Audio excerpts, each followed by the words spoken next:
Righteous women, tzadikot. I have to tell you, B'Shat Tova, we are opening Chumash Shemot. B'Shat Tova Exodus. We are going out of Egypt. I'm going to speak about it in a few minutes. I would like to remind you that this Shabbat is Shabbat Mevarchim. You remember it's Shabbat Mevarchim, Rosh Chodesh Shvat. Rosh Chodesh Shvat is going to be next week on Shabbat. Shabbat is Rosh Chodesh, so next week I'm going to tell you the name of God that we need to concentrate on, Lasot Kavanah. Next week I'm going to speak about it. I would like to tell you, please read the whole Tehillim. We're going to speak about Tehillim in Chumash Shemot at the beginning with these sentences. So we're going to speak about Tehillim too. I would like to add to this that Be'ezrat Hashem, let's bless that Be'ezrat Hashem יגיע משיח צדקנו במהרה בימינו, אמן. שיגיע מבשר אליהו הנביא, אליהו תשבי, אליהו גלעדי במהרה יבואנו משיח בן דוד, אליהו נביא זכור לטוב, אמן. This chapter starts, Sefer Shemot starts with Ele Shemot Bnei Israel. Those are the names of the children of Israel, Habaim Mitzrayim, that are coming to Egypt. You remember that at the end of Chumash Bereshit, God was already counting the children of Israel that went to Egypt, Shivim Nefesh. And now that we are opening Chumash Shemot, He is again counting after the tribes already passed away. All of the tribes passed away, and those are their children. But He still counts them. It's just to show us how much Hashem loves the children of Israel. In this chapter, we know that He calls the children of Israel Bchori Israel. He tells the children of Israel that they are Bchori Yisrael, which means you are my firstborn. All of the children, all of the people all over the world are God's children. But the children of Israel, it's written over here in Parashat Shemot, are called Bchori Israel. We are the firstborn of Hashem. All of the children, all of the people all around the globe are the children of Hashem. But we were chosen to be His firstborn. So I have to tell you, because we are His firstborn, our souls come from a very high place. Mitachat kisei hakavod, our souls from a very high place.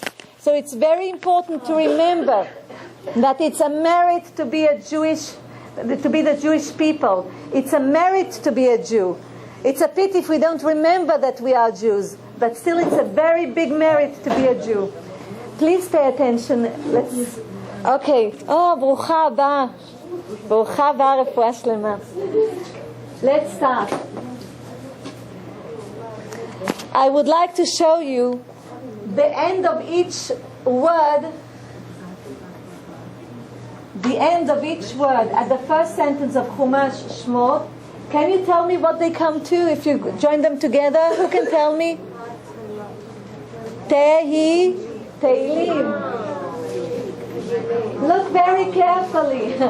At the first sentence in Chumash Shemot, I need you to concentrate so we can gain more from the lesson. Please listen. The first letters, the first sentence in Chumash Shemot, the end of each word, you look at the letter at the end of each word, you can join them together. It's the word Tehillim. Wow. You see? Tehillim. Tehillim with one over here. I will speak in a minute about it. But I would like to show you a few things of what we see over here. It's written Shemot. Shemot symbolizes each word in the word Shemot. Shemot is names. The translation is names. Each word over here, the Shin is Shabbat, the Mem is Milah, Brit Milah, and the Vav and Taf, Betfilin. Those are three things that are considered a sign between Hashem and the children of Israel. You see the Tehillim? It's also a sign between Hashem and the children of Israel. Because Ruach HaKodesh, the Shekhinah, was upon King David when he wrote Tehillim. We're going to speak about it in a few minutes. But first I would like to look at the word Shemot. We have Shabbat, we have Milah, circumcision, and we have Tefillin, the Tefillin that we put on the hand, the men put on the hand. Over here. And those are signs between Hashem and His children. Now that they're going out of the land of Canaan, out of the land of Israel, they have to remember the signs between them and Hashem. And it's written like this. Shabbat is a sign, it's written Bachumash, Ki ot hi beni uvenechem, for it is a sign between me and you.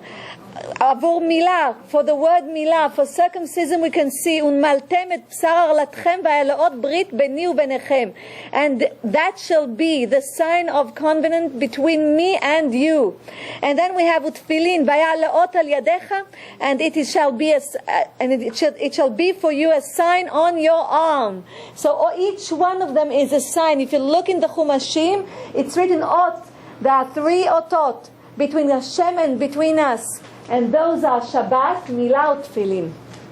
This is how we recognize ourselves. So when we go out of the land of Israel, we have to keep those 3 in order to have our zehut shelanu. Zehut, identity, thank you. Our identity, it's very important. That's why we have to keep each one of them. But look, it's more than that. Hashem gives us another hint. He says, Elyashiv. And Elyashiv means each word in those 2 Elyashiv, and those are the names. Each letter in those 2 words means Bechayav. Vav is for Bechayav. Adam. Lilmod. HaParasha. Please pay attention. HaParasha. Look, Bechayav Adam, and this together, all of it together is Be'ele. בחייב אדם ללמוד הפרשה, 2 מקרא, ו1 תרגום. God gives us hints what to do when we are in exile, when we are not in the land of Israel. Look, this is Shemot. Those can combine to Shemot. You can see that? בחייב אדם ללמוד הפרשה, and the man and the woman, they must learn the parasha, the weekly portion of the week, like we do over here. We must do that. Shnayim mikra, twice we read the parasha. Now we study about it over here, and on Shabbat we read it, or you can read it at home. Be'echad targum, and once we need to read the translation in Aramaic, Unkulus, Tarjum, the Targum of Unkulus. It's written from Elyashiv. God gives us tools how to behave when we are in exile. And this is the first exile, the true exile of the children of Israel, the Elyashiv. So look, it's not only He shows us what kind of signs we need to keep in order to have our identity with us, but more than that, we have to remember to read and to learn the portion of the week each week. Shnayim mikra, twice to read it, and then once to read the Targum, the Tarjum, which means Unkulus. Only the Yemenite read it on Shabbat. If you go to a Yemenite shul, you'll see that on Shabbat they read a sentence from the Torah, and then there's a person standing over there, and he reads the translation in Aramaic. Only you'll see if you go to a Yemenite shul, that's what they do. It's from Bet HaMikdash HaRishon. It's from the first temple. Those are traditions from the first temple. So look over here. And this is very important. Why? Because you remember that Yaakov, when he went to exile too, he was Shalem. We know from the Mikra that Yaakov was Shalem. Why? Because he kept his name, Shmam. He kept his language, Leshonam. And then Malbush, and his clothes, the way that he used to dress. And the children of Israel also had redemption from Egypt because they kept their names, they kept their language, the holy language. Look at us. Now that we're in exile for more than 2,000 years, we have a lot of children that do not know the holy language, Ivrit. A lot of children, some of us also don't know the Hebrew language. You know that your soul does know it. But you don't reckon it because it's in conscience, in your subconscious. That's why you don't really know it. But look at us. Some of us also don't know the Hebrew language. Baruch haba. So some of us also don't know the Hebrew language. And it's so important. And it's so important that we will teach our children. You will see a lot of people that daven in Hebrew. They do read it in Hebrew, but they do not understand what they are reading. So they don't have the emotional meaning, the feeling that they have to those words. It's very important. So they don't have it. And it's part of us. The neshama should recognize, because then you'll know when to drop tears when you daven. Because it's part of you. But I have to tell you that davening, tefillah d'oraita, we have 2 kinds of davening. One of it is tefillah d'oraita, which means the davening from the Torah. And another davening is Tfilah D'Rabbanan, which means Tfilah, a davening that we have, a prayer that we have from our sages, that they wrote the Sidur, the Machzor, our sages wrote it. So we have two kinds of davening. The davening, if you do not know how to read from a Sidur, how to read from a Sidur or Machzor, you can daven first from your heart. This is Tfilah D'Oraita. This is a davening from the Torah, which means you don't need anybody to contact you with Hashem. Hashem is with you all the time. The Shekhinah is with you all the time. And I will show you how the Shekhinah went down to Egypt with them. I will show you from what is written in Chumash Shemot. So the Shekhinah is with us all the time.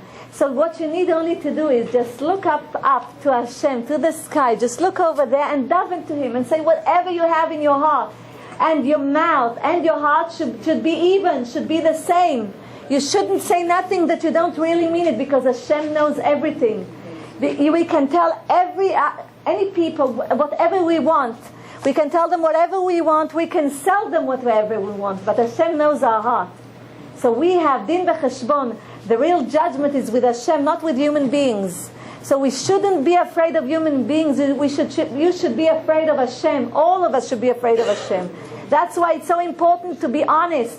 If you can't be honest, zip your mouth. Don't say anything. It's better. Then your heart and your mouth are even. But if you have to, don't say anything. Just learn how to be silent. Sometimes it's better to be silent. Rabbi Shimon says, I didn't find, but Masechet Avot it's written, I didn't find anything good for the body except for silence. Which is true. The more we speak, the more bad things we do. Because everything starts with a thought. Once we thought about something, I hope everybody thinks about good deeds. Once we thought about something, and the next step is to take it out of our mouth. When we took it out of our mouth, the third step is just to go and do that. But it's very easy. When a person loves someone, and he says, and he takes it out of his mouth, and he has sentences of love towards that person, how he appreciates him, you know what happens? He begins to love him even more. Because his ears hear that, and he starts to encourage himself to say more beautiful things about this person. And when we get angry, over here, first in our minds, we get angry and we start taking the anger out of our mouth, you'll see that we become more angrier than that. We become more frustrated. Because the words that we take out of our mouth, the ears listen, and then Yetzer Hara works, the bad spirit works overtime with us. That's why it's better to be silent. So I told you that the Shekhinah went with them. And look how beautiful it is. How do we know that the Shekhinah went with them? It's written first in Parashat Vayigash. I opened it over here. It's written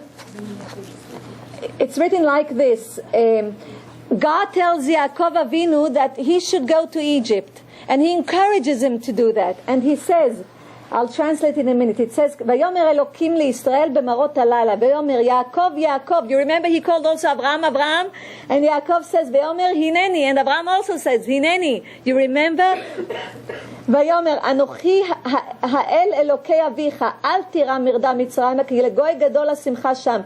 Anochi ered imcha Mitzrayma. Vanochi alcha gam alo. V'Yosef yashit yado al einecha. Well, he tells him, listen, don't be afraid of going to Egypt, because I know that this is Arvat Haaretz. A lot of sins are committed over there.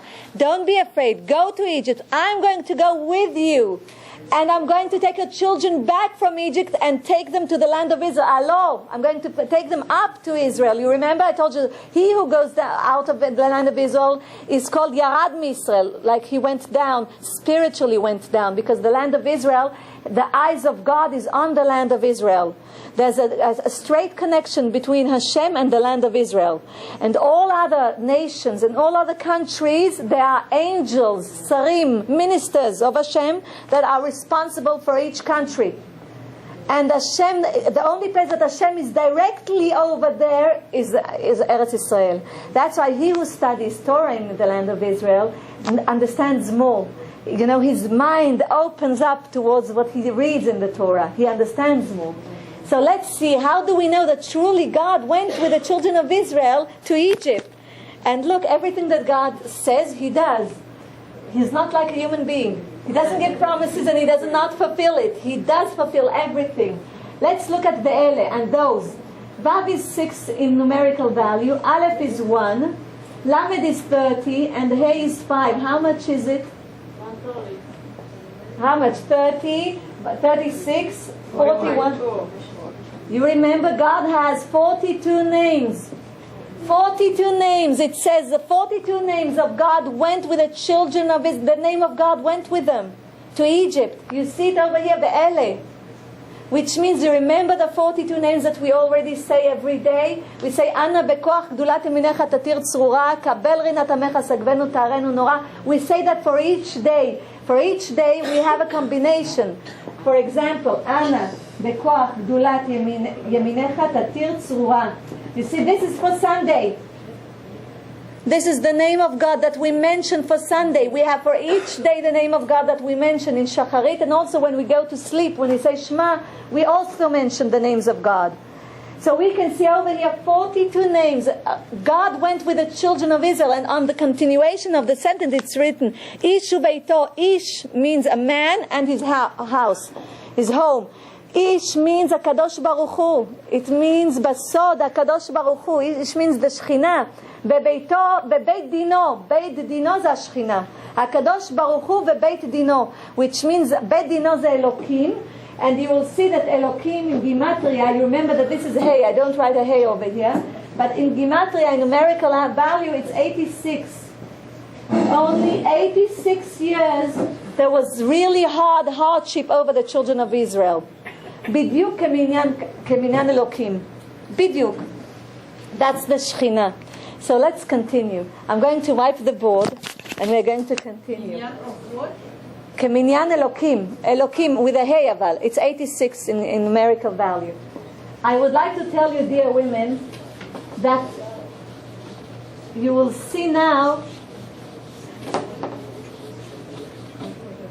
in the book of Yirmiyah.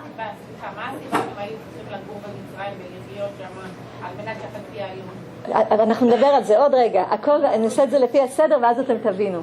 She had a very good question. She said, why did they have to go to exile in Egypt? First of all, God told Abraham Avinu, בברית בין הבתרים, He told him that your descendants are going to be slaves in a land that is not theirs. בברית בין הבתרים הוא אמר, זרעך יהיה עבד בארץ לא להם. That's what he did. He had to fulfill it. Please lower yourselves. Okay, let's continue. I would like to continue. It's written in the book of Yirmiyahu, Shuvu Banim Shovavim. Shuvu Banim Shovavim in the book of the prophet Yirmiyahu. Those are the days now, when we start Chumash Shemot, those are the days that we have to do tshuva. Why do tshuva? Because it's Shuvu Banim Shovavim. It says, naughty children return to Hashem. Shuvu Banim Shovavim. How do we return to Hashem? By doing tshuva. Shovavim stands for, look, Shovavim stands for Shemot, the portion of the week that is called Shemot that we are studying right now. Vav is the next portion, Vayera. Bet is Bo, then Beshalach. Yud is Yitro, when we receive the Torah on Har Sinai, and Memish Mishpatim. Look how beautiful it is. Those are the portions that we have to do tshuva. It's a Shuvu Banim Shovavim. It's very important for the Chodashim on the months of Tevet, the Jewish months of Tevet and Shvat. We read those portions of the week during Tevet. Now we started. We have 2 weeks of Tevet. We are in the middle of the month of Tevet, and we have Chodesh Shvat. So we read those portions of the week on those Chodashim, the Hebrew months, Tevet and Shvat. And it's Harizal says, it's from the sword, we need to do tshuva on those Chodashim. What's the last Mishpatim. If we have Shana Mu'uberet, that we have Adar Bet, you remember we have Adar Aleph and Adar Bet. When we have Shana Mu'uberet, we add 2 portions, Truma V'Tetzaveh. We add 2 portions when we have Shana Mu'uberet, when we have Adar Bet. Listen, dear ladies, it's very important. I would like to tell you what the Arizal Zchutot HaGen says about it.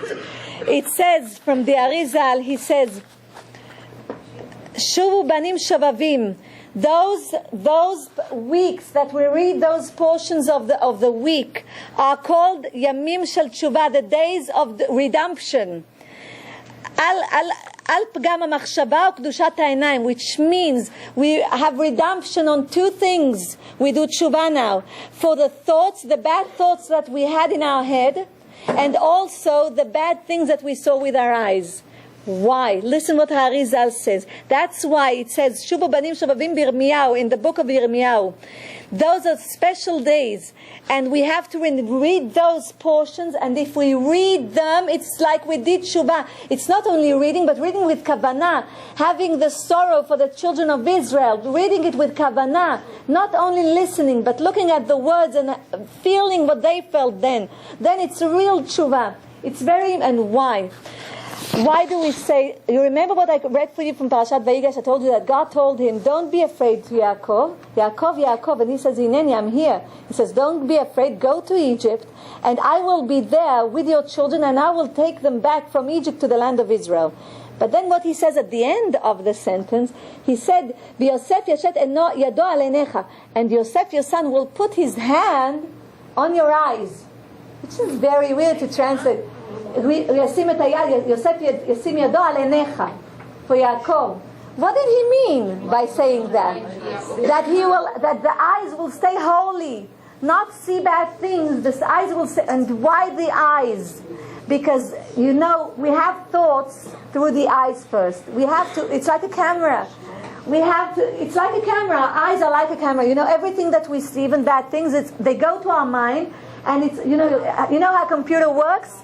So we put it in a file. It's in a file. And then what happens? We remind ourselves about it, and then we see everything in front of our eyes. It's in our mind eyes. But first we saw it with our physical eyes. So it's very important what we see with our eyes. There's a story about Rabbi Yochanan. Rabbi Yochanan used to sit down outside the mikveh. He was beautiful. He was such a beautiful man. He was handsome. He used to sit outside the mikveh. And they used to ask him, why do you sit over there? Aren't you afraid of Ayin Hara, of the evil eye? Aren't you afraid of evil eye? So he said, no, I'm not afraid. I'm the son of Yosef. Ben Porat Eliyain V'Osad Alishor. I'm not afraid.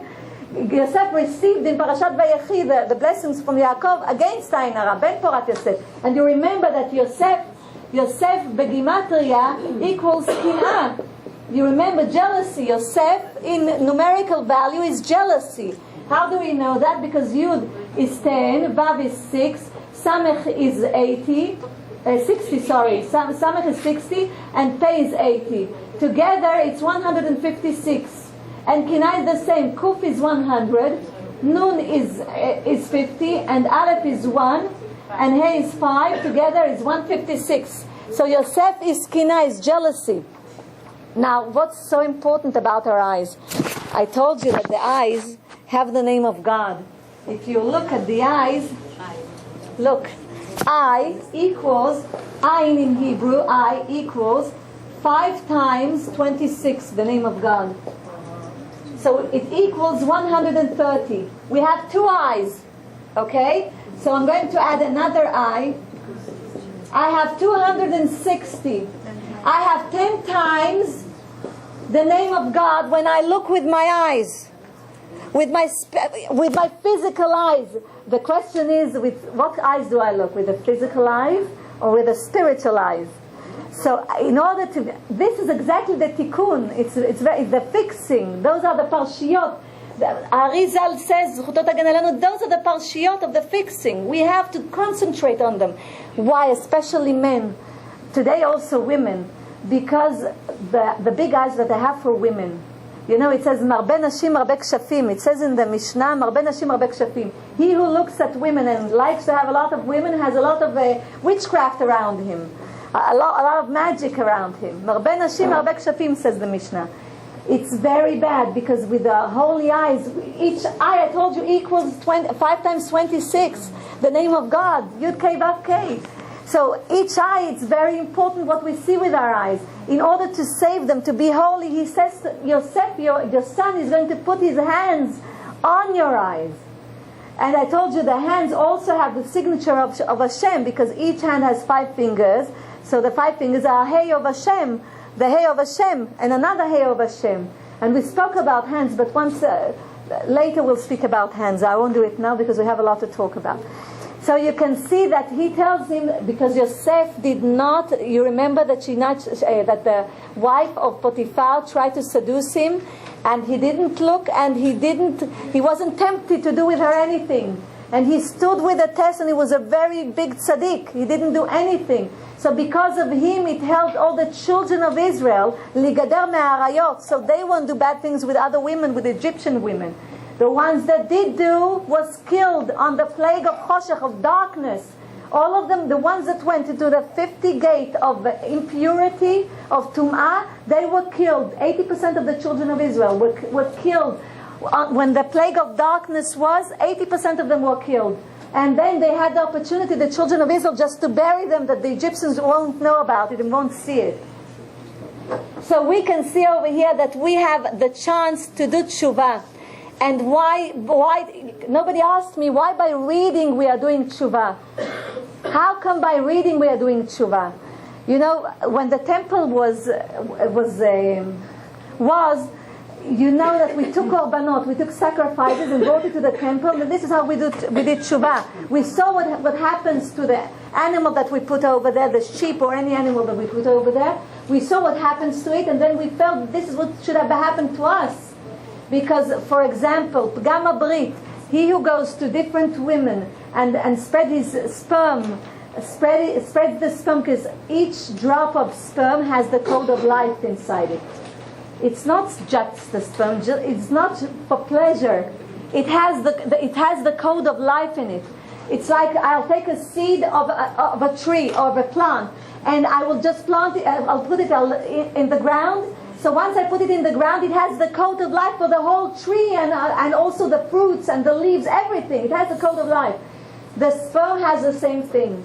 So because of that, those chapters are to do tshuva. If you remember, I told you on Chanukah, by looking at the candles, you do tshuva for spreading sperm freely, I'll call it, without even thinking about how precious each drop of sperm is.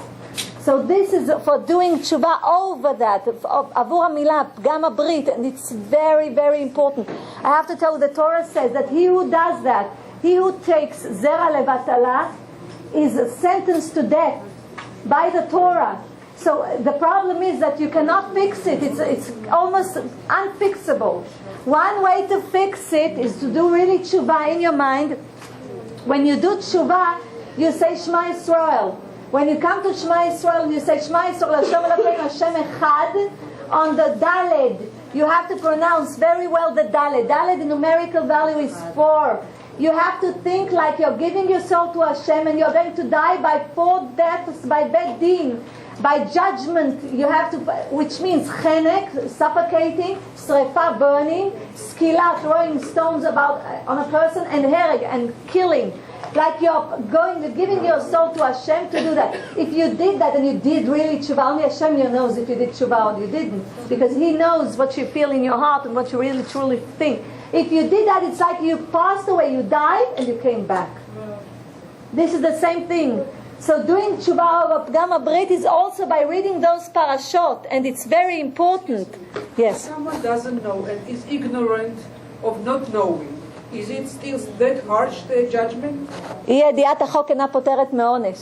you didn't know the chok, the laws, it doesn't give you any excuse not to be punished. But it gives you a merit, because you can say, I didn't really know, so God will consider that while He thinks how to punish you. Bet din shel mala. You understand? But it's still, we know everything. As a babies, before our mother gave birth to us into this world, there's an angel that teaches every Jewish child in the belly of his mother, in the womb of his mother, the whole Torah. We know everything. We come to this world only to remind ourselves. You understand? It's only to remind whatever you already know. You already know that. You already studied everything. There's a candle on your head and an angel teaches you everything. Every ubar, every child in the womb of his mother learns the whole Torah. He doesn't come to the world without knowing the Torah.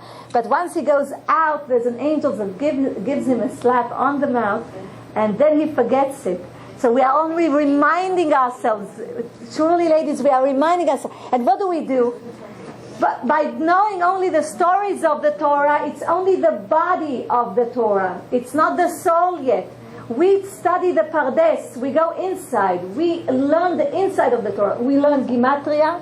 We learn the letters. We go into the Torah. Then we have the soul of the Torah. Then you can feel in each one of your veins, you feel your soul waking up because you feel the truth of what is said. You feel it.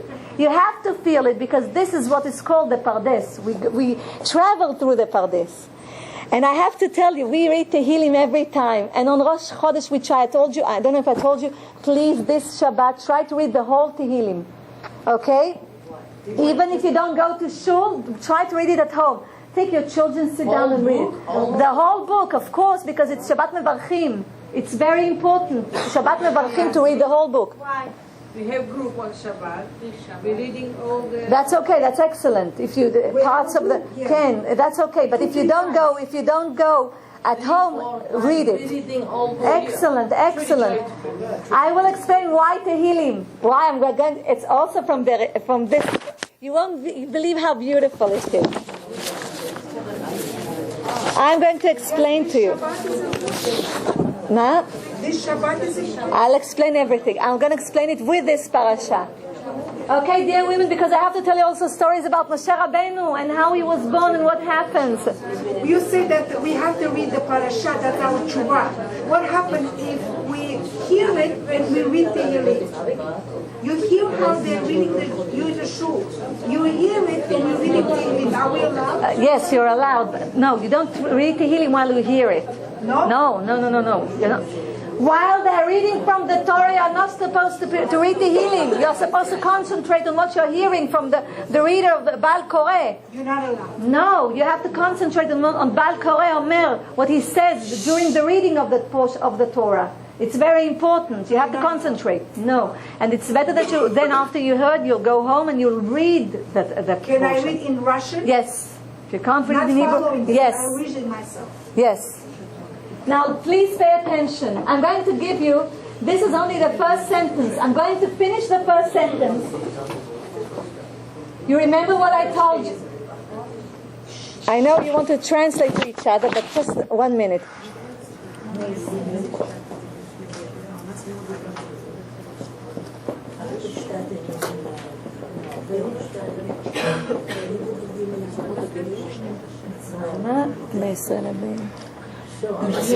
מצרים את יעקב.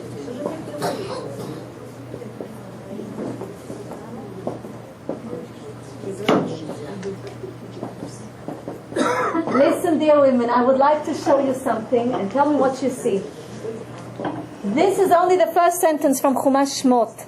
I would like to give you from the Pardes first, and then we'll go to all of the stories of Moshe Rabbeinu, because it's very important, especially because we have groups of Tehillim, and Sigalit has the group of Tehillim over here. It's so important to understand why we read Tehillim. Listen, yes. we have over, you saw the Shemot Bnei Israel Habayim, and those are the names of the children of Israel that came, and you saw that the last letters of each word combined to the word Tehillim. And then we continue the sentence. It's Bnei Israel Habayim Mitzrayma, the children of Israel that went Mitzrayma. Look at the last letters of each word. What do you have over here? No, over here. Bnei Israel Habayim Mitzrayma, Milah, Brit Milah. Look at the Milah. Now let's look at the last letters of the sentence Mitzrayma et Yaakov Ishu Beito, that went to Egypt. Yaakov, every man and his whole family. Look at the last word. Tell me what it is. What do you have? Tshuva. Doing a tshuva. This is the first sentence. You saw what we gained. This is only a tip from the first sentence of Chumash Shemot. Look what Hashem tells us. He told us hints how to really keep our identity in the Golan, in exile. He told us the 3 signs that we have with him: Shabbat, Milah, Tefillin. He gave us the 3 signs. Then he says, Elyashiv, remember, you have to teach your children every week the portion of a week. You have to read it twice, and then you have to read the translation, the Aramaic translation. And then he says, listen very carefully. I'm giving you another hint. When you're in exile, read Tehillim. This will cause you to do tshuva. And tshuva over what? It includes also tshuva neged pgam habrit, neged taking seed, the sperm that men spread without even thinking for other women except their wives. So he says it will do tshuva also for pgam habrit, it says. And how do we come to that? Look how beautiful it is. Everything, it's still the first sentence of Chumash Shemot. It says, why does Dafka Tehillim help to do tshuva for pgam habrit, for the sperm, for spreading sperm, not for your wife but for other women? Why does that do the tshuva for that? I didn't find the right word for that in English, so I'm trying to translate it in the right way. So first of all, it says, Hari says, the children of Israel, listen very carefully, the children, you can ask me, like she said at the beginning, this woman asked me, tell me please, why did they have to go to exile? What did they do? They were righteous. It's written, Shiv'im nafesh. Nafesh, not nefashot. It's written over here, the continuation of the sentences, Shiv'im nafesh, which means 70 souls. It's not written souls, but soul, as one soul, which means that they were righteous. They were all one group. They were united. They loved each other. 70 souls. Each one of them was against one of the nations, against one of the 70 nations. That's how they were righteous. Do you understand? So what did they do wrong? That they had to be slaves in Egypt. But it goes back to the first person, Adam HaRishon, the first man. Look over here. Adam HaRishon, I'm writing it in short. This is the Adam HaRishon. He sinned. And inside the Adam HaRishon, there were all the souls. Once he sinned, all the nitzotzot, the sparkles of his soul, became small sparkles. And they went inside other people. And then they went to Dora Mabul. Dora Mabul. Dora Mabul is the flood, the generation of the flood. It's from Adam HaRishon. And then they went to Dora Palaga. Dora Palaga. Dora Palaga. Dora Palaga, you remember the people, the generation that built Migdal Babel, the Tower of Babel? Today is Iraq, the Tower of Babel. And then from them they came to the children of Israel, Mitzrayim. That's what happened. Okay. So what happened? Look very carefully. Dora Mabul, we know that the sin was, they sinned by stealing and also by spreading their sperm with other women that were not their wives. So what did Hashem do? Because of that, it's written over here in the Parashat, Kol haben hayelod hayora tashlichu. All the firstborn, all the boys that were born, not the firstborn, all the boys that were born, throw them to the river. This is against what Dora Mabul, the flood, did. The generation of the flood did. It's midah keneged midah. God treats us measure for measure. Midah keneged midah. Because they sinned, the children of Israel had to repent over that. And then we have Dora Palaga. It's written, Havan levenim. It says, let's build levenim, bricks. Let's do bricks. So what did the children of Israel do? It's written, V'mereru et chayem b'chomer u'belvenim. Which means that the Egyptians made their lives so hard and sorrow with cement and bricks. Exactly what the Dora Palaga, which built the Migdal. And when they built the Migdal, they built the Tower of Babel. So what did the children of Israel build? Pitom veRamses, the 2 cities, the Egyptian cities. Pitom veRamses. Measure for measure.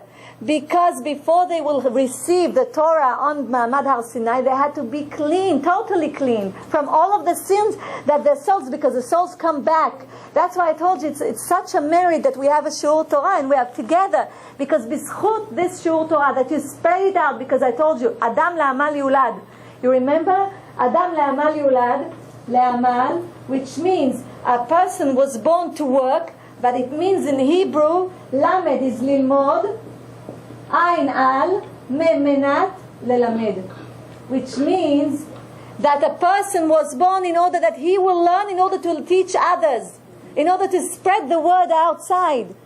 So what you learn over here, you should spread it outside to other people. This is a big zchut, a big merit. So Adam la'amal yulad. So we'll see over here that we had to mend all those souls, because the souls came to different bodies. It's the same souls. And we mended it by being in exile in Egypt. That's what we did. So let's continue. And we'll see that it's written בעבודה זרה, בגמרא בעבודה זרה, in עבודה זרה, the page number 5, it's written, אמר רבי יוחנן, משום רבי שמעון בר יוחאי. רבי יוחנן said, in the name of רבי שמעון בר יוחאי, זכותם תגן עלינו. לא היה ראוי דוד לאותו מעשה עם בת שבע, ולא היו ישראל ראויים לאותו מעשה עם חטא העגל. It says that David HaMelech he did not deserve what happened to him with Bathsheba. She was meant for him from Bereshit, from the beginning of creation. She was meant to be his. I'm going to tell you the whole story about Bli Neder, David HaMelech, on Megillat Ruth. When we'll come to Megillat Ruth, I'll give you the whole story only about David HaMelech, Bli Neder. So it says that he did not deserve that sin. And the children of Israel, when they stood to receive the Torah b'Ma'amad Har Sinai, on the Mount of Sinai, so they did not deserve the Chet HaEgel, the sin with the cloth. They did not deserve it. But Hashem did that in order that if a single person, individual, will see that he sinned, and he will say, well, God won't, I shouldn't do tshuva because anyway I sinned, and God won't accept my tshuva. God says, no, look at David HaMelech. He sinned with Bathsheba, and still I received this tshuva, and not only I received this tshuva, Mashiach ben David is coming from him. And then we can see the children of Israel, the whole that they did, the sin that they did with the cloth in Chet HaEgel. He didn't sin. He did sin, but because he didn't wait. Anyway, God would have given him Bathsheba.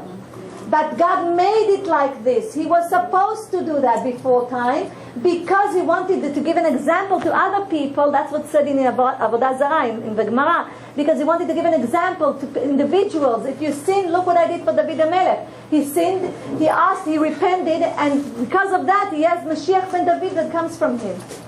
So it means it doesn't matter what we did in this world. We shouldn't do it anyway. But if we already did something wrong, we should do tshuva on it. And how it's very, it says, what are the tools to do tshuva? It's very hard. What we need to do is just to teach ourselves, to do differently from what we did before. And then when we teach ourselves, it becomes, a hergel becomes a second nature. When it becomes a second nature, it's our nature, it's part of our nature. But we teach ourselves, step by step. And when a person wants to do tshuva, he says, God says, open me like a pin. You know, the pin has a hole in it. The machat has a small hole in it. He says, open this small hole for me, and I will open paths for you for tshuva. I will send my angels to help you do tshuva. That's what God says. Just open the small hole that the pin has. Open that small hole for me, but I will do the rest for you. But you have to show an effort, to show that you want to do tshuva. It has to come from you. You understand? So you can see that we are speaking about, and children of Israel, when we are as a whole. For example, a lot of people sinned. They did a bad thing. They will take an example from the children of Israel that were supposed to receive, that they received Al-Ma'amad Har Sinai, on the mountain of Sinai, the Torah, and they did tshuva, and God took them and brought them into the land of Israel. So it's an example for us how to behave and what to do, because Hashem already knew all the generations. He sees from the beginning of the world till the end of the world. So we can see over here that we need to do tshuva. And it says, how do we do tshuva? King David says that in his books. And it says like this, Mi yemalel gvurot Hashem yashmiya kol tilato. I don't know what to put over here so it won't fall. Okay. It's written, Mi yemalel.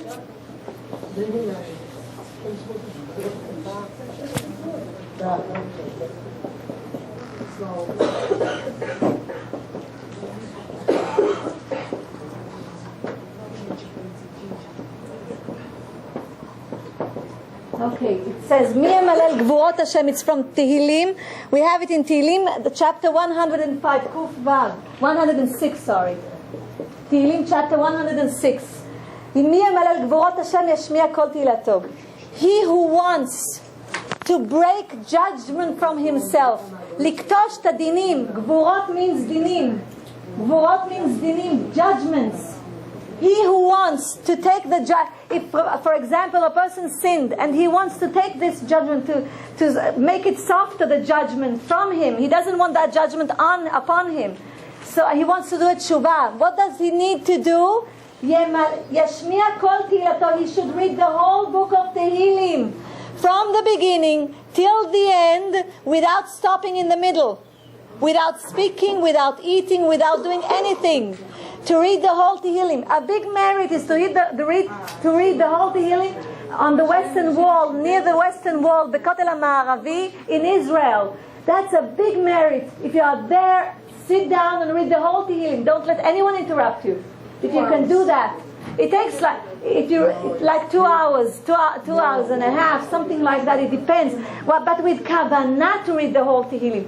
So King David gives you in his Tehillim the recipe, what to do. So it says, Mi yamalel gvurot Hashem, he who has judgment upon himself by Hashem because of his sins. You do not have judgment only because of sins. So, you know, there's a story about, I'll tell you right now, there's a story about Rabbi Yochanan ben Dosa, because I want to tell you also the stories of Moshe, and I didn't get out of the first sentence. But there's a story of Rabbi Yochanan ben Dosa. There's a beautiful story. I'll tell it over here. So it says that Rabbi Yochanan ben Dosa came to a city in Israel, and the people told him, you know, there's a snake, arad in Hebrew, it's called arad, a special snake. The snake kills everyone. He terrorizes all the area. He who he bites, dies. So Rabbi Yochanan, and they thought that it's by mistake the snake came, and by mistake they were there, coincidence, and they were there, and he died from the bite of the snake. So what did Rabbi Yochanan ben Dosa do? He was a big Tanas Chotot Hagen Aleinu. He went to the hole of the snake. He put his leg on the hole of the snake. The snake bit him. And once he did that, he was standing, and a god brought a ma'ayan, a spring of water next to him. It was a miracle. He made a miracle for him. Rabbi Yochanan ben Dosa went to that spring. He saw the spring. He went to the spring, and he put his leg inside the spring. Because he put his leg inside the spring, in the water, the snake died. Listen to that, wait. It says, it's only the beginning. And then what happened is, once he put his leg inside the spring, he saw a child. He was drowning. So he took the child and he saved him. He saved the child.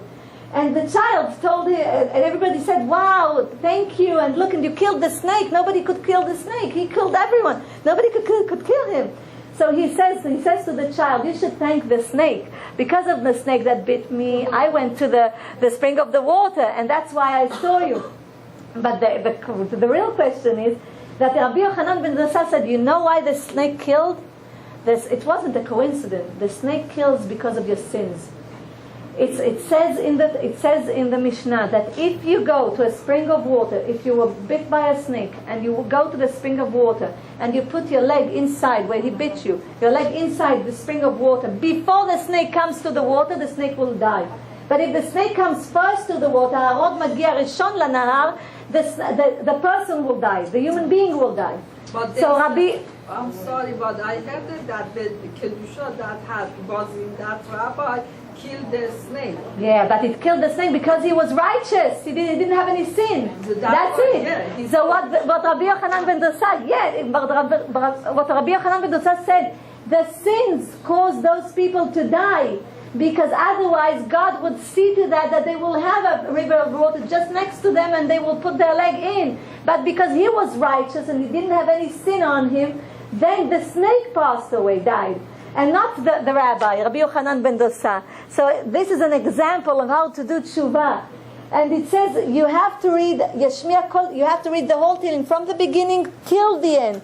And then Bezrat Hashem HaKadosh Baruch Hu will receive your tshuva. And now we'll continue. We'll see that Paro, it says that Paro, look, it says over here about Paro, כתוב, ובני ישראל פרו וישרצו ברבו ויעצמו, which means they became numerous. They became a lot of people in Egypt. And why? Because each woman had in her belly, when she was pregnant, at least 6 children. At least 6 children. At least. So they multiplied like rabbits. לכן וישרצו. You know that a scorpion, a crab, multiplies it one time, 70 scorpions he brings. So that's why וישרצו. It's like insects. They brought a lot of children, a lot of children. And it says that this king, ויקם מלך חדש על מצרים אשר לא ידע את יוסף. This king, there was a new king that came on Egypt, that ruled on Egypt, that he did not know Yosef. The Midrash says, there are 2 rabbis that say, one say that this was truly a new king that came from a different place that truly didn't know Yosef. And another explanation was that this was the same king. But they saw the Egyptians, that the children of Israel are multiplying in numerous numbers, so they said, we have to do something. So they asked that king that knew Yosef to do something against the children of Israel. And he said, no, God forbid, how should I do that? He helped us when we were starving. He did everything for us. Yosef, we couldn't do that to his family, to his children and grandchildren and grandchildren. So it says that 3 times they came to him and he did not agree with them. And then the 4th time they threw him away. Then he decided to come back and to rule over the Egyptian people, and he told them that he will do everything against the children of Israel, and he truly did. And look what he says. And he says over there, הבה נתחכמה לו פן ירבה והיה כי תקרנו מלחמה ונוסף גמרו על שונאינו ונלכה בנו בעלה מן הארץ. He says, let's be smart, let's outsmart him. The children of Israel, let's outsmart them, because then they are great in numbers, maybe they will start a war against us. And the question is, look, there was a dream that Paro dreamt. Paro had a dream. The Midrash says, what kind of dream? He dreamt one night that when he was sleeping, an old man came towards him, and he had a scale in his hand. You know the scale that we have in shops, the scale? So he had a scale. On one hand of the scale, he put all of the ministers of Egypt, all the very important people on one hand of the scale. On the other hand of the scale, he put a lamb, Taleh, on the other hand. And Paro was looking in the dream, and then he saw that the lamp was taking the scale down. So he woke up very disturbed. He said, what's going on here? So he called his advisors. He called 3 of them. Bilam, Iyov, Beitro. So Bilam told him, Bilam ben Bo, he was a wicked person. He was a prophet of the Goyim. So he was a very wicked person. Bilam told him, listen, it's bad news. You remember I told you that the translation of a dream depends on the mouth. You should always go to a beloved person that truly loves you in order to tell you what the dream meant. So he goes to him and he tells him it's a very bad dream. It means that the children of Israel are going to fight you, and they're going to take your throne, and they're going to go out of Egypt. They're going to ruin all Egypt. So he says, I think you should do something against them. But then Yitro stood up, and he was a very big magician, Kohen Midian. He knew all of the idol worshippers in all of the world. He knew everything. Paro used to have a book that all of the gods were written in. Every nation with her god, except for the children of Israel. So every god was written in that book. So Yitro said, don't do that. Didn't you hear about the God of the children of Israel? Everything they do, he helps them. Didn't you hear about Abraham Avinu? Nimrod wanted to take Abraham Avinu and he put him already in Kibshan Ha'esh Ba'ur Kasdim. You remember? He put him in the oven in Ur Kasdim. He put him over there for 3 days, and he went out alive. You remember what happened to him? And then he says, do you remember what happened to Yitzchak? He was sacrificed on the Mizbeach, on the altar, and the knife was on his throat. And then he was alive, and look at all his descendants. Until now, Yitzchak was one child. From him came all the descendants. So he says, and look what happened to Yaakov. He was 20 years with Lavan. You remember what Lavan did to Yaakov Avinu. What hardship he had over there. How he outsmarted him with Leah. And then he conned him, he gave him Rachel. And then he conned him with the sheep. So remember for 20 years what he did over there. and then Esav that wanted to kill him, and Dinah and Shechem, everything that happened with Yaakov. He says, I should tell you that you should be good to the children of Israel. Then that God will be good to you. That's what Yitro said. And King Paro was very angry with Yitro. He wanted to kill him. So Yitro had to run away and ran to Midian. That's when he became Kohen Midian, the priest of Midian, because he ran from Paro. Eob did not say anything. Bilam, who went against the children of Israel, was sentenced by Hashem to be killed by a sword. Eob that did not say anything was sentenced for suffering. He lost his children. God killed his children. Then he took all his property. He was a rich and righteous person. All his property. He made him sick with tzarat. He made him sick. He used to live in the ground. He put all of his body in the ground, inside the earth. So suffering because he had the opportunity to defend the children of Israel, and he did not say anything. Because if you have the opportunity to defend someone, when you see evil things are happening to other people, and you stand from the side and you let it happen, it's like you are the person that does it. You are judged because shtikayna kaskama, a person who is silent when he sees injustice, he is part of it. He's just like the person who did it, which means I agree with you, but I don't want to dirty my hands. Do it yourself. So that's why he was judged for suffering. And we'll speak about Eob when we'll come to Exodus, Yetziat Mitzrayim, and the opening of the Yam Suf. So, and we see that Yitro, because he defended the children of Israel and spoke highly of their God, God gave his descendants to be Lishkat HaGazit. Lishkat HaGazit is the Sanhedrin in Jerusalem. He was a goy. And he did Shuvah, and his descendants were part of the Sanhedrin in Yerushalayim, in Jerusalem, part of the Beit Din HaGadol, which was called the Sanhedrin, the big assembly that was called the Sanhedrin, and his descendants were part of it because of his merit that he spoke for the children of Israel. Look what a merit can do. We do not know what. Moshe Rabbeinu's. Yes, will come to it. He was his father-in-law. Yes, he was the Tikkun of Cain. I hope I will get to it. He was the Tikkun of Cain, and Moshe Rabbeinu was Tikkun of Hebel. If I won't have time to talk about it, I'm going to talk about it in the next lesson. If I won't have now, I would like to tell you. So there was another thing. The magicians of Khartoumim of Paro saw also in the astrology, in the stars, they saw that there's going to be a child that is going to be born, and he is going to save the children of Israel, take them out of Egypt and ruin Egypt. But they said that they do not know if he is Jewish or Egyptian. And why they did not know? Look how God really loves us. Because Batia, the daughter of Paro, raised him. So they didn't know. They didn't know if he was Jewish or Egyptian. Because what they saw in the stars, that he was both of them, because he was raised by an Egyptian woman. By the daughter of Paro. It says, you see, it says that Akdusha metila betzeah. I'll explain it in a few minutes. Akdusha metila betzeah ben הקליפה, בתוך הקליפה, בלב של הקליפה, which means the Kedusha, the purity, lays her eggs in the middle of impurity. In the middle of impurity, it lays her eggs. So look, where did they lay the egg? Hashem took Moshe Rabbeinu and put it in the palace of Paro. Paro wouldn't even think of searching for him. Paro killed. At the beginning, he didn't want anyone to know that he intends to kill children. So what did he do? He quietly told the midwives, I think, the midwives. He quietly told them to kill children, the boys, to kill them when they see them in the belly of their mother. The midwives did not do that.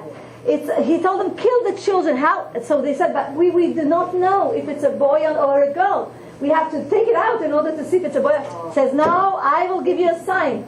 And what was the sign that Paro gave them? He says, if it's a boy, his face, once he comes out, when he wants to come out, his face is towards the ground, towards earth. Because he was created from earth. Hashem created him from earth.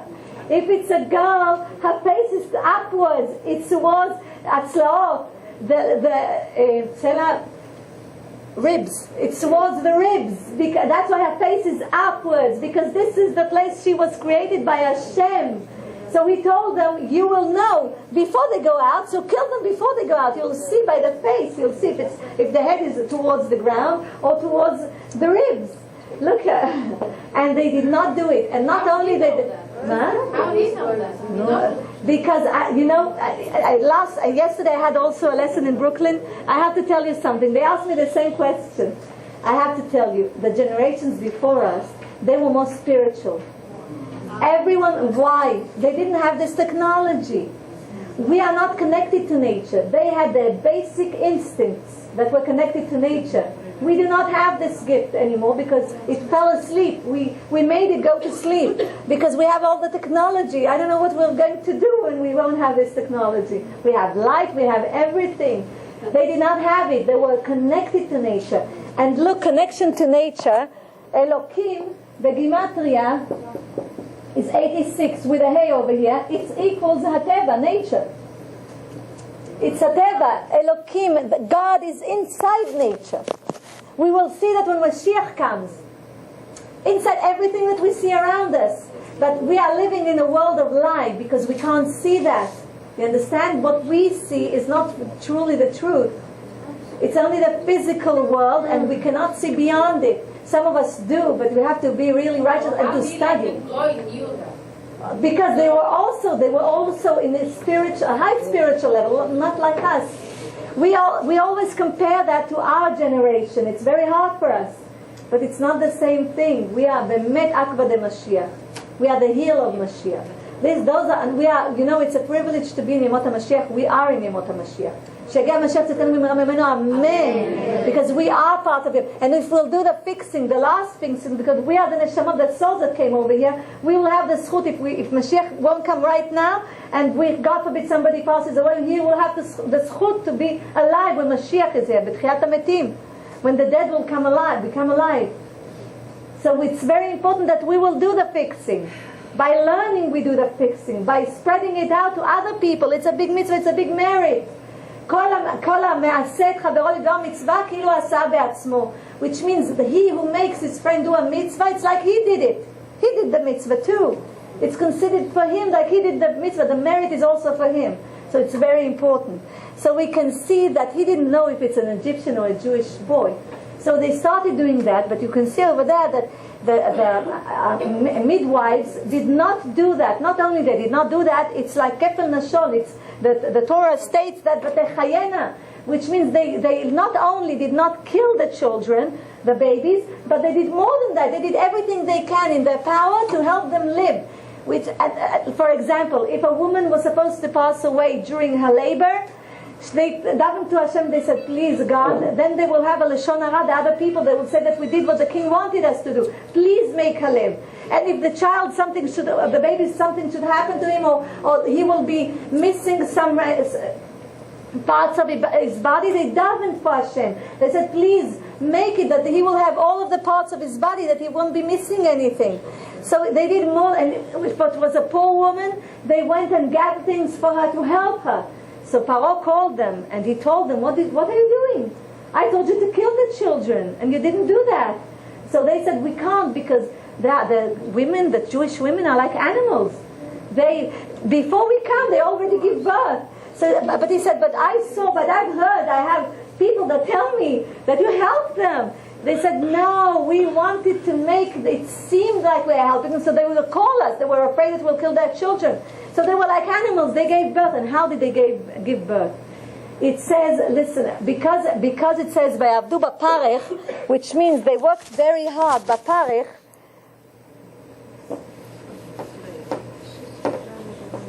But how did Paro first make them be slaves? Baparech.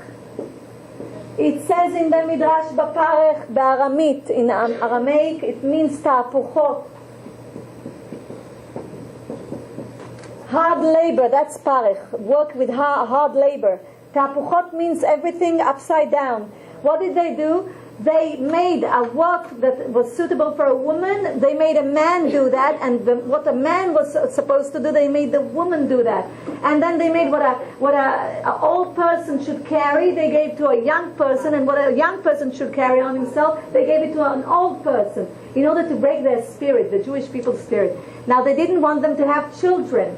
So what did they, something is very weird. When Paro thought of, the Jewish people can continue their generations by the women, because the Jewish religion is considered by the woman. So not only the Jewish people consider a Jewish person by his woman, but by his mother, and not by his father. So it's very important. So the important thing was to do is maybe to get rid of the girls, not the boys. Why? Because the boys can't bring other children. The boys can't become their children, but women can. But Paro, because it was a place of arava, which means they liked women and they wanted women, so he thought, wow, the Jewish women, they have 6 children, 6 babies in one time that they give birth. We should have them. We should take them for ourselves. But they did not remember that the Jewish nation was built upon Jewish women, upon Jewish mothers, because the religion is determined by the mother and not by the father. So anyway, let's continue. So how did they give birth? It says that they tried, the men, when they're working and preparing the bricks, they used to, the supervisors used to leave the men over there at night and not let them go back home. So what did the women do? Because they didn't want them to be together and have zivug. So the women used to take water from the well for their husbands, and God made miracles for them. The water was, half of the bucket was filled with fish and half of the bucket was water. So they used to take the fish and prepare it for their husbands, and they used to take the water and boil it. And they used to come to their husbands, look how righteous women are.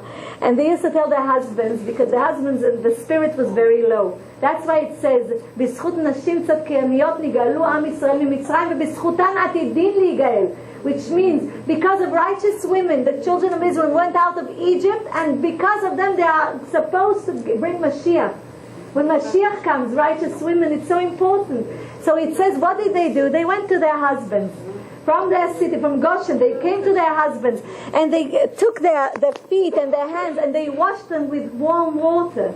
And they used to speak to them, and they used to tell them, don't pay attention to these bad people. God said that He is going to take us out of Egypt, and He is going to take us. Remember what God says. Believe in His words.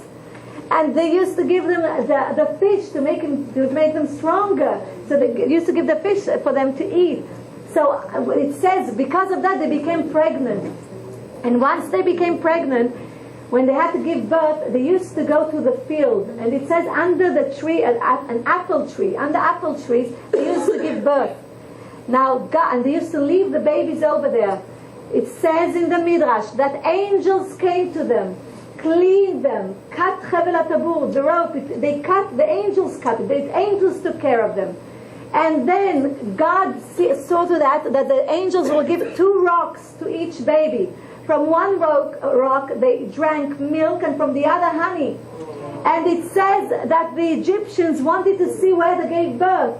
So what did they do? They went to the fields, and God opened the ground, the earth, so they would be swallowed in the earth, the children. And the Egyptians used to come and just lachrosh, and to take their ox and to go over the fields in order to kill the children.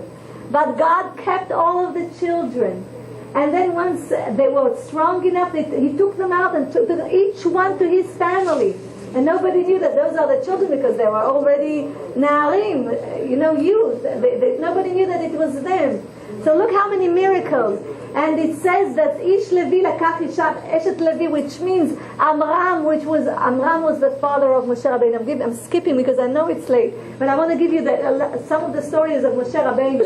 It says that Amram, the father of Moshe Rabbeinu, he saw that Paro wants to kill the children of Israel, the boys. So he divorced his wife. She was pregnant. She was in 3rd month pregnant.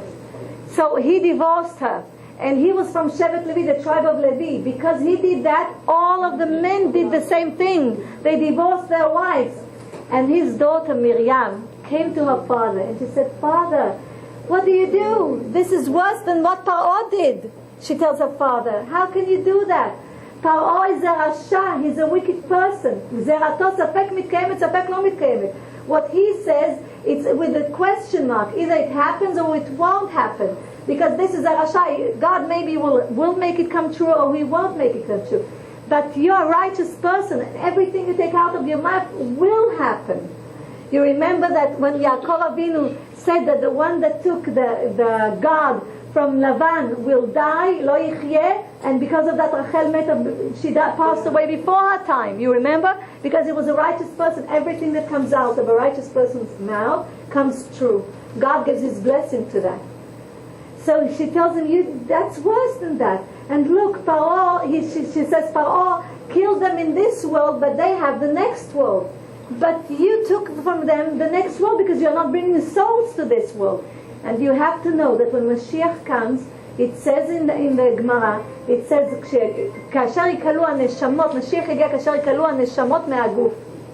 There's a special eichal, a special place, in God's place, a special place where all the souls are.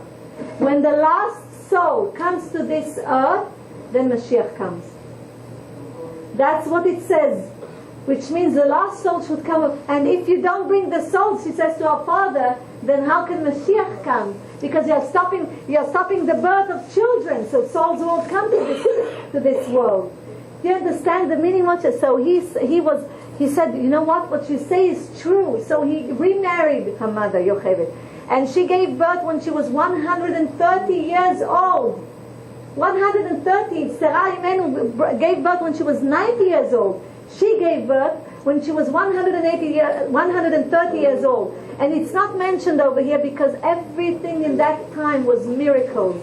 Everything that happened to them was by miracle, which wasn't in the days of Sarah Imenu. So let's continue. We can see that Moshe Rabbeinu, that Sarah Imenu gives birth to Moshe Rabbeinu. And when she gives birth, she sees that it's good. She ro'a shetov, that he brings light, a big light to the house. And Tov, when it's written, I won't read it for you from here, but when it's written, when she says, Batar ki Tov, when she sees that he's Tov, Tov means good. Look at the value of Tov, numerical value. Tet is 9, 6 is Vav, and Bet is 2, which is 17. 17 is one of the names of God. Which kind of name? Aleph. Kuf, this is a Hey. Vav Kuf. This is the name of Da'at. You remember what Moshe Rabbeinu did? He was the Da'at of Am Yisrael. She saw that he's going to be the Da'at of Am Yisrael. Which means, what is Da'at? Da'at is the connection between wisdom and understanding and combining both, which exactly what we're doing over here. We are listening to the stories of the Torah, the wisdom of the Torah. We are listening to the understanding of the stories in the Midrashim of Chazal, from the Gemara and the Mishnah, and then we are combining it with the soul of the Torah, the Dat. This is exactly the Dat. She knew that Moshe Rabbeinu is going to be, the name of God for Dat is going to be on Moshe Rabbeinu. Because he's going to connect everything for the children of Israel and open their spiritual eyes to the truth of Hashem in this world. You understand? So she saw that. And then what happened? I have to tell you that the prophets of the Paro told him also, when they saw that there's going to be born a child, when the child is going to be born, they said, but this child is going to die through water. His death is going to be through water. Which was it was true, because you remember that God punished Moshe Rabbeinu because he hit the cellar, the rock, to take water out for the children of Israel. So what did his mother do? It says, Al ti klalat idiot kala be'enecha, which means it's not exactly a foolish idiot, is not exactly, but a person that doesn't know things. Okay, ignorant.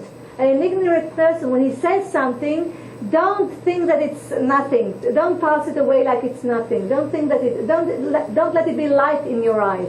You know, like it's light thing in your eyes. Why? Because maybe Hashem made him say that because in order for you to wake up. For example, I'll give you an example. It says about Rabbah, it says about him that he used to sit in judgment in Beit Din. And once he sat in Beit Din, you know, sometimes the people that come to Bet Din are not satisfied from what they hear. They do not like the judgment. So one of them did not like the judgment, and he said to Rabbah, Sheipol Mekiso. Sheipol Mekiso means that he will be taken out of as a Dayan. He won't be a Dayan anymore.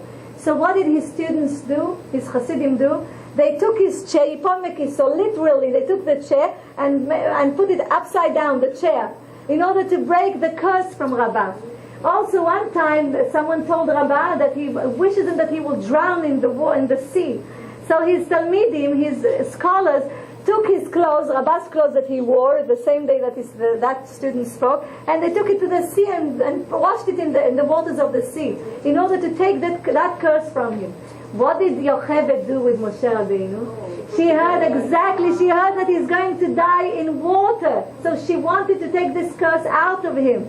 So she took him and put him on the river Niles. She took him on the river, and put him on the river Beguma, Beteva, and she put him over there, in order to take it away. And it says that the daughter, and it says that Miriam was sitting, because she had to do that after 3 months.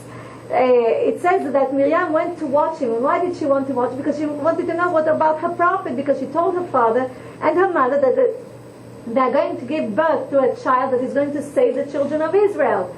And now her father gave her, it says in the Midrash, a hit on her head, and he said, where is your prophet? Look what happened. What is your prophecy? Look what happens. We have to put him on the Yol. So she went to watch him from far away. And it says that Batya, the daughter of Paro, saw this teiva, saw the box on the water, on the river Nile. And she saw it, and it says that she reached with her hand. She reached with her hand, and because of that, because she wanted to save the child, she took her hand. Rashi says that her hand became it stretched out very long, and she could touch the box and bring it close to her. And once she opened it, the angel Gabriel, it says, gave him a hit to Moshe Rabbeinu that he would cry. So once he cried, it says that she saw him, but he was so beautiful, and he cried. You know, when you see a baby cry, it touches your heart. That's what God wanted to touch his heart. So it touched her heart, and she wanted him, but she understood that he was hungry. So she called nurses to nurse him, but Egyptian women. And he closed his mouth, and he did not want, because this mouth is going to speak directly to Hashem. It can't drink a non-Jewish woman's milk. So Miriam saw that the few Egyptian women came just to nurse him, but he didn't want to. He closed his mouth very, very strongly. So Miriam came to her and said, I know a Jewish woman that can nurse him. If you want her, I'll call her. She says, yeah, call her, and I will even pay her a salary for that. So she also, for 2 years, he was with his mother, and she also paid him a salary just to nurse him. This is because she saved. Because the midwives were, it says in the Midrash, were Yocheved and Miriam, and because she saved other children, God gave her the merit to nurse her own child.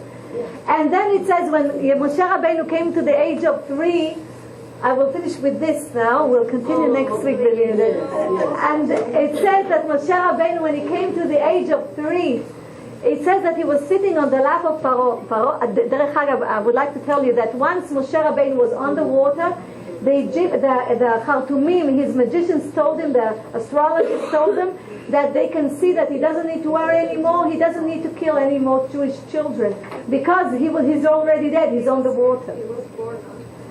So I have to tell you, it says that he took him on his lap, and his wife sat on his right side, and his daughter Batya sat on his left side. And the child turned towards Pharaoh, and he saw his crown, and he took his crown from his head and put it on his own head. Bilam saw that, and he said, that's a very bad sign. That's a bad sign. This child is going to take your kingdom. It's a very bad sign. He is going to take your kingdom. And Yitro said, no. He said, no, he won't take your kingdom. He's only a baby. He doesn't understand what it is. Baby likes glittering things, sparkling things. He sees it's shiny, so he wants to have it and to play with it. So they made a test for him. They took gechalim on one side, 2 buckets, 2 bowls.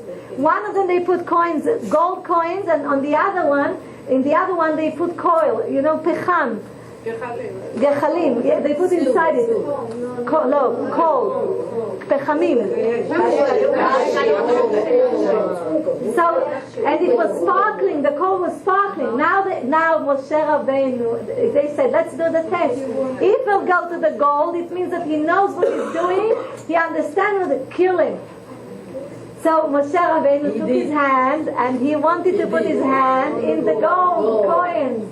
But then the angel Gabriel slapped him and put his hand in the coil. And it was so hard that he took his hands and put it in his mouth. So because of that, there were some letters in the Hebrew language that it was very hard for him to pronounce. You understand? Because of putting his hand, because it was so hot. So you can see that God again saved Moshe Rabbeinu. It saved him from all of the things that he had over there. I would like to tell you, Nashim Yekarot, I would like to wish all of you, Bezrat Hashem, Geula Pratit, Geula Klalit Alenu B'al Kol Beit Yisrael, Bezrat Hashem. I would like also to say, לעולם ייפרד אדם מחברו בדבר הלכה, יחיד ברבים הלכה כרבים. שיגיע המשיח צדקנו במהרה בימינו, אמן, אליהו הנביא זכור לטוב, אמן. Thank you, we're going to meet each other, Bezrat Hashem, next week, Parashat Vayera, and then I'm going to tell you, I have a few things to tell you about Moshe Rabbeinu, and you will see the fixing that he did to Hevel, and the fixing that Yitro did to Cain. Remind me that at the beginning of next week, Bezrat Hashem. God bless you. לי נדר שבוע הבא, תזכו למצוות.